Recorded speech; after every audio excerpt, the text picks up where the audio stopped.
Active group report. सतर्क रहे, सजग रहे अभियान। 110 साल पहले 8 कत्ल हुए। उनका कातिल बेशक आज तक किसी को नहीं मिला, मगर जिस बंगले में कत्ल हुए ये सनसनीखेज वारदात हुई वो बंगला आज भी मौजूद है। बंगले में सारा सामान आज भी वैसा ही रखा हुआ है जैसा शायद 110 साल पहले रखा था।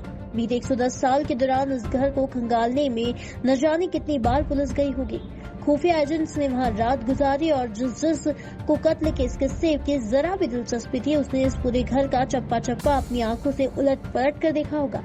लेकिन 110 सालों में ये दौरान ये बंगला कुछ और भी लोगों के लिए आकर्षण का केंद्र बना रहा। दुनिया भर के वो तमाम लोग जो भूत प्रेत और आत्मा वगैरह की बातों और कहानियों में यकीन रखते हैं वो अक्सर इस बंगले पर आते रहते हैं। ऐसे लोग जिन्हें आत्माओं से बात करने का शौक है या आत्माओं के बारे में गहरी दिलचस्पी रखते हैं, जो पैरानॉर्मल एक्टिविटीज में शामिल होते रहते हैं, उन सभी को ये बंगला अपनी ओर खींचता है और वे लोग इसे देखने जरूर जाते हैं। 110 साल बाद भी अनसुलझा है कत्ल का किस्सा। कितना अजीब ख्याल है कि जिस बंगले में 8 लोगों का कत्ल हुआ हो और जिसका कातिल पकड़ा ही ना गया हो, पकड़ना तो छोड़िए जिसके बारे में सही मालूमात भी ना हो, ऐसी जगह पर जाकर ठहरना किसी भी सूरत में आसान नहीं है। इसके लिए वाकई बहुत हिम्मत और जिगर की जरूरत पड़ती है और साथ ही दीवानगी भी, क्योंकि ऐसा काम दीवाना ही कर सकता है। ऐसे में कहा जाता है कि जिस बंगले का किस्सा सामने है उस बंगले में रात गुजारने वाले न जाने कितने टूरिस्ट और आगे भी कितने होंगे। कुछ ऐसे दीवाने लोगों ने तो शायद बंगले में इस गरज से रात बिताई हो सकती है कि रात के सन्नाटे में किसी भूत या प्रेत या आत्मा से मुलाकात हो जाए और उन्हें कत्ल की पहेली सुलझाने में कोई मदद मिल जाए। लेकिन अभी तक ऐसा नहीं हुआ। 110 साल पहले 10 जून की वो रहस्यमयी रात। ये कारोबारी परिवार बेहद खुशमिजाज और शांत प्रिय थे, साथ ही धार्मिक भी थे। इसीलिए इलाके के गिरजाघर की ज्यादातर देखभाल जो मूर की पत्नी सारा मूर किया करती थी और चर्च के कामों में भी बढ़ चढ़ कर हिस्सा लेती थी। शायद इसीलिए इलाके के तमाम लोग इस परिवार की बहुत इज्जत करते थे। सब कुछ ठीक ठाक चल रहा था। साल 1912 की 10 जून को चर्च ने चिल्ड्रंस डे मनाने का कार्यक्रम रखा, साथ ही खास प्रार्थना सभा का इंतजाम किया। इसी चर्च से सारा मूर भी जुड़ी हुई थी, लिहाजा जो मूर और सारा अपने बच्चों के साथ लेकर चर्च जाते हैं। दिन भर के तमाम कार्यक्रम और प्रार्थना सभा होते होते रात हो जाती है। रात करीब 9:30 बजे मूर पति पत्नी और चारों बच्चों को लेकर घर की तरफ जाने वाले होते हैं। तभी उनके पड़ोस के 2 बच्चे भी उनके साथ हो जाते हैं। चूंकि वो दोनों बच्चे पड़ोस के थे और बच्चों की आपस में अच्छी दोस्ती थी, लिहाजा बच्चों के माता पिता इस बात के लिए रजामंद हो जाते हैं कि सारे बच्चे उस रात एक साथ ही मूर परिवार के साथ उस बंगले में बिता सके। 2 जून की सुबह जब पड़ोसी बुरी तरह चौंक गए।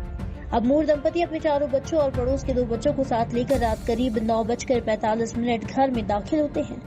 घर पहुंचकर सारा अपने बच्चे थोड़ा बहुत खाने पीने के लिए अलग अलग कमरों में सो जाते हैं, 2-2 के जोड़े में, जबकि जो मूर और सारा मूर अपने बेडरूम में सो जाते हैं। घर की लाइटें बंद कर दी जाती हैं। 11 जून 1912 को सुबह के 8 बज जाते हैं, लेकिन मूर परिवार के घर का दरवाजा अब भी बंद है।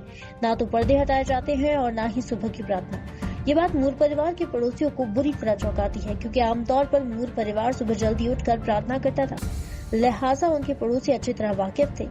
इसीलिए 11 जून की सुबह मूर परिवार के पड़ोसियों को ये बात अटपटी लगी, क्योंकि सालों से उसने ऐसा सन्नाटा मूर परिवार में इससे पहले कभी नहीं देखा। बेशक हालात कैसे भी रहे हो, कम से कम इतनी देर तक तो कोई सोता नहीं रहता। बंगले के भीतर के मंजर ने देखने वालों के उड़ाए होश। फिक्रमंद पड़ोसियों ने मूर परिवार के घर का दरवाजा खटखटाया, जब भी कोई आवाज नहीं सुनाई दी। खिड़कियों से झांक कर देखा, कुछ नजर नहीं आया। तब पड़ोसियों को और चिंता हुई तो उसी मोहल्ले में रहने वाले सारा के भाई को खबर भिजवाई। सारा का भाई वहां पहुंचता है और बड़ी कोशिश के बाद घर के पिछवाड़े के कमरे को खोलकर घर के भीतर दाखिल होता है। उसके सामने एक बेडरूम था, वो सीधा उसमें जाता है। बेडरूम में दाखिल होते ही सारा के भाई की चीखें निकल जाती है, क्योंकि कमरा खून से सारोबार था। फर्श पर खून ही खून और बेडरूम भी खून से लाल हो चुका था और उसी बेड पर सारा और जो मूर की खून से लथपथ लाशें पड़ी हुई थी। लाशों की हालत देखकर सारा के भाई के होश फाख्ता हो गए। सर लगभग कुचला हुआ था, जो मूर की आंख लगभग बाहर लटक रही थी। देखकर अंदाजा हो रहा था कि कातिल ने बड़ी बेरहमी से इनका कत्ल किया है। घोस्ट बंगले के अनगिनत किस्से। पुलिस ने 6 और संदिग्धों को पकड़ा, लेकिन किसी के भी खिलाफ पुख्ता सबूत न होने की वजह से उन्हें मुल्जिम नहीं बनाया जा सका। वक्त गुजरता रहा, पुलिस की तफ्तीश चलती रही, लेकिन कत्ल की पहेली अनसुलझी बनी रही। उधर मूर फैमिली का बंगला और उससे जुड़े किस्सों की वजह से जमाने में घोस्ट बंगले के रूप में बदनाम हो गया। बरसों तक बंगला वीरान रहा। इस बंगले की कहानियां इस कदर मशहूर थी कि एक स्थिति तो ये आ गई थी कि लोग इसे दुनिया की सबसे डरावनी जगहों में से एक शुमार बताते थे। कई बरस बीत जाने के बाद पहले इस बंगलों के एक म्यूजियम के तौर पर तब्दील कर दिया गया, लेकिन वक्त गुजरने के बाद ये बंगला बिका, लेकिन उसकी पहचान नहीं बिकी। उस बंगले के बाहर बकायदा एक बोर्ड लगाया गया जिस पर इस बंगले की कहानी लिखी गई। देखने वाले तमाम पैरानॉर्मल एक्टिविटीज करने वालों के बीच ये बंगला मशहूर हो गया। यह बंगले में ठहरने की अनोखी शर्त थी। इस बंगले की डरावनी कहानियां और उनसे जुड़े किस्सों के बारे में सुनकर बंगले के मालिक ने इसे कमाई का जरिया बना लिया और बंगले को होटल में तब्दील कर दिया, जिसकी शर्त यही थी कि एक रात एक वक्त में सिर्फ 8 लोग ही यहाँ रुक सकते हैं और वो भी अपनी जिम्मेदारी पर। इस बंगले से जुड़ा एक और किस्सा बहुत लोगों को खींचता है। इत्तेफाक से बंगले में हुए कत्ल के ठीक 100 साल बाद यानी 10 जून 2012 को 2 शख्स इस बंगले में जाकर रुकते हैं। अगले रोज उन सुबह में से दोनों में से एक जख्मी हालत में मिलता है। उसके सीने के पास खंजर के निशान थे। हालांकि जख्म मामूली था और जान का कोई खतरा जैसी बात नहीं थी, लेकिन ये बात रहस्य ही रह गई कि आखिर उस शख्स को चाकू किसने मारा। हालांकि उस लड़के ने बयान दिया कि उसे घर में ही किसी के होने का आभास है और ये भी आभास हुआ कि कोई है जो उसे मारना चाहता है। बहुत से लोग इस बंगले में रुके, रात भी गुजारी और सबके पास इस बंगले की अलग अलग कहानियां हैं। फिलहाल तो बंगला एक म्यूजियम है, लेकिन ये रहस्य आज भी जस का तस है कि मूर फैमिली और पड़ोस के दोनों बच्चों का कातिल आखिर कौन है।